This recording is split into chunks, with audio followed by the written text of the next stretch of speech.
Түркістан облысындағы жолдарға қойылған бейнебақылау камералары арқылы 45 мыңнан астам заң бұзушылық анықталды. Оларға салынған айыппұл көлемі үш айда 600 миллион теңгеден асты. Енді жол қозғалысын бұдан әрі қауіпсіз ету үшін бейне тіркеу жүйесін көбейтуді жоспарлап отыр. Түркістан облысында 1500-ге жуық бейнебақылау камерасы жұмыс істейді. Олар халық ең көп жүретін қоғамдық орындар мен жол қиылыстарында орнатылған. Енді рұқсат етілмеген жерде шылым шексеңіз де айыппұл төлейсіз. Көшедегі тәртіп пен қауіпсіздікті полицейлер жедел басқару орталығынан қадағалайды.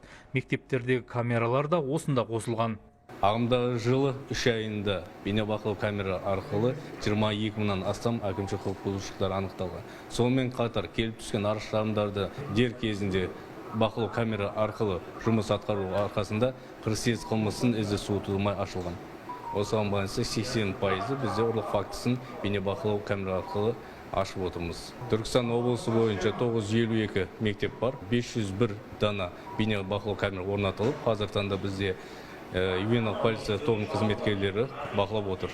Облыс орталығы Түркістан қаласына бейне тіркегіш осыдан 1,5-2 жыл бұрын ғана келді. Оға дейін жергілікті жүргізушілер жол ережесін елемейтін. Тіпті олардың арасында мынадай әзіл де тараған. Жаяу жүргіншілерді бағдаршамның жасыл түсі жанғанда да өткізбеңдер. Бір рет өтсе жаман үйреніп алады деген. Бірақ қоғамдық тәртіп күшейді. Интегра мен сергек жүйелер өздерінің тиімділігін көрсетті.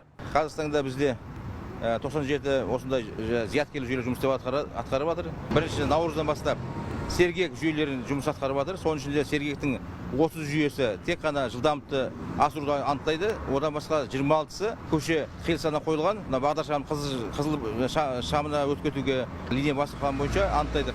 Дегенмен Түркістанда әр бұрышында бейне бақылау камералары орнатылған қауіпсіз қалаға айналдыру жобасы көлік жүргізушілерін аса қуанта қоймады. Себебі барлығы бақылауда болудан қашады. Бір точкада 14-10 шақты камера отыр. Ол біздің облысқа жүрушілер көп. Менің өз ойым, камера өте көп, штрафтар қатты келіп жатыр.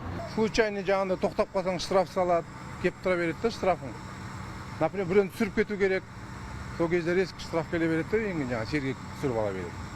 Соның үшін қарсымыз біз. Главный жерлерге, керек жерлерге қою керек те оны. Әр жерге қоя бергенде болмайды да ол. Алайда тәртіп сақшылары қылмысты азайтып, жол қауіпсіздігін қамтамасыз ету үшін бейне бақылау камераларының атқаратын қызметі ауқымды екенін айтады. Сондықтан биылдың өзінде Түркістан қаласында 1000-нан астам бейне тіркегіш орнату жоспарланып отыр.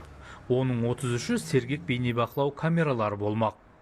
Жандос Жұмабек, Ерболат Әбіш, Қуаныш Әбуов, Хабар 24,